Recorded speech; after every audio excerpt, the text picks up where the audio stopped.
Don't use mobile phone while driving. Don't drink and drive. Ensure pedestrian safety. Wear a mask. Be the better guy.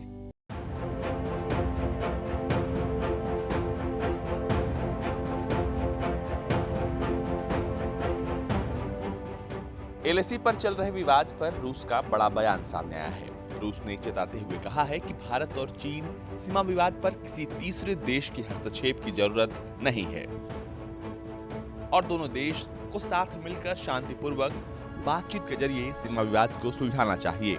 आपको बता दें कि रूस भारत का सबसे पुराना दोस्त रहा है और सभी अहम मौकों पर रूस ने खुलकर भारत का साथ दिया है।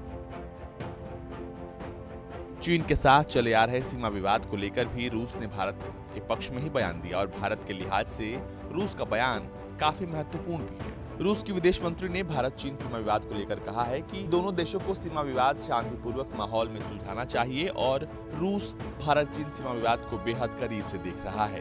रूसी विदेश मंत्रालय के प्रवक्ता मारिया जखारोवा ने कहा कि रूस भारत और चीन के बीच पैंगोंग त्सो लेक में शांतिपूर्वक सैनिकों के डिसएंगेजमेंट का स्वागत करता है और मानता है कि दोनों देश आपस में शांतिपूर्वक समाधान पर पहुंच जाएंगे। रूस की तरफ से बयान में कहा गया है कि दोनों देशों के बीच किसी तीसरे देश के आने की जरूरत नहीं है। रूस ने कहा है कि बिना किसी तीसरे देश के दखलंदाजी के भारत और चीन द्विपक्षीय बातचीत के जरिए शांतिपूर्वक सीमा विवाद का समाधान करें।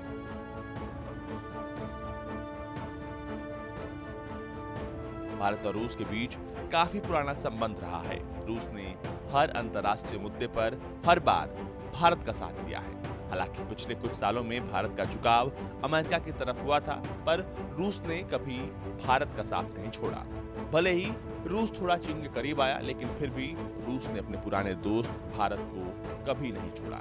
पिछले साल भारत के रक्षा मंत्री राजनाथ सिंह ने रूस का दौरा किया था, जिसमें दोनों देशों के बीच सैन्य क्षमता विकसित करने को लेकर बातचीत हुई थी।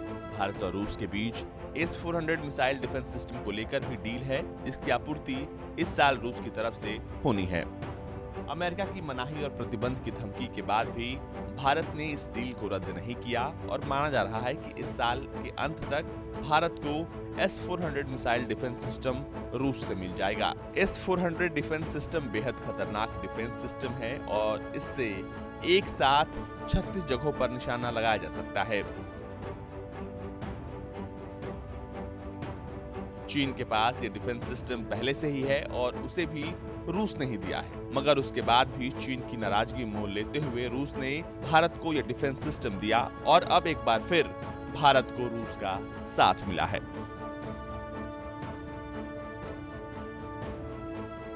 ब्यूरो रिपोर्ट, भारत तक।